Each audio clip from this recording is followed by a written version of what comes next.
See, our minds have become messed up, and they're now filled with pollution. TV screens and magazines, we're beginning to look for a solution. Plastic surgery, diets, and pills, but still not seeing any form of improvement. We've stacked up all these dollar bills, but still not sure what to do with them. We began to chase women and fornication to the point our girls don't even know whose baby she's carrying. We're so afraid of commitment, but have no problem with damaging. She has your kids now, but you're still not even contemplating the possibility of marrying. See, this is what happens when we neglected Allah's best examples. You called her Mary, we call her Maryam.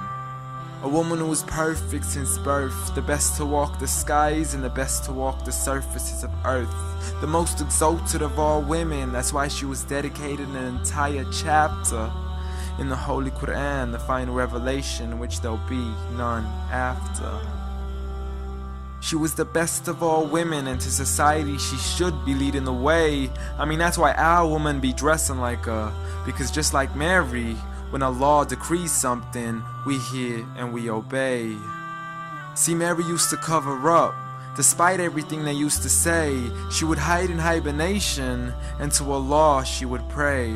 And when she was visited by angels in the form of men, she said if you fear Allah, you would go away, because in the presence of men, she would not stay.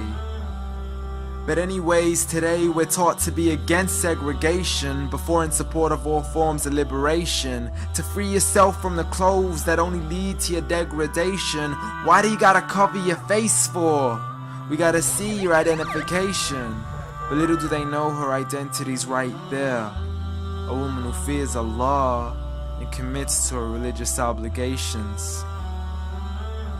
See, I respect all women too, because that's what my religion teaches. To lower your gaze when you're walking, there's no need to check out every second woman's features. There's no need to even shake another woman's hand, because in reality, there's only one reason why a guy would be pleased to meet you.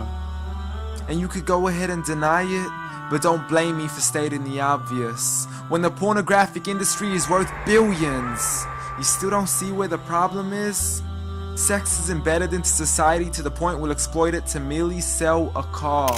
So you can act like this is all new to you, but you know for a fact how innocent we really are. I mean, just look at the simplistic way we're taught to dress. It's like if you dress less, then you're destined for success. You then force your women into heels and have the nerve to say that we oppress. You got it to dress up tightly, like it's an opportunity. But every time we lose our minds, it's like, see what these ladies do to me? But I'm not blaming it on the women, because we too have responsibility. Prophet Muhammad ﷺ said the best of men is he who is best in his character, and the best of them is he who is best to his lady after he married her. He was the best to his wives. I mean, just take a look at Aisha. He compete with her in races and smile just to make her happier.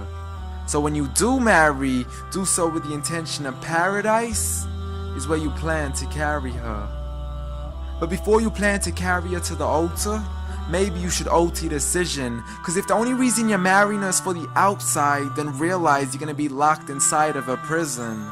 For that reason, Prophet Muhammad ﷺ said marry for 4: beauty, family, status, but most importantly her religion. Because a woman without religion is a woman who could do with a bit of extra wisdom. We're meant to grow old together, mercifully, so we can be protected under Allah's supervision. But relationships are a mess, and there's no guarantees you're gonna be a survivor. So be kind to her, and know that Allah will be kinder. Be a man who stands in front, but also a man who can stand beside her. And if you're still looking for that good girl, don't go chasing after behind her. Rather search to find Allah first, for once you find Him, you're guaranteed to find her.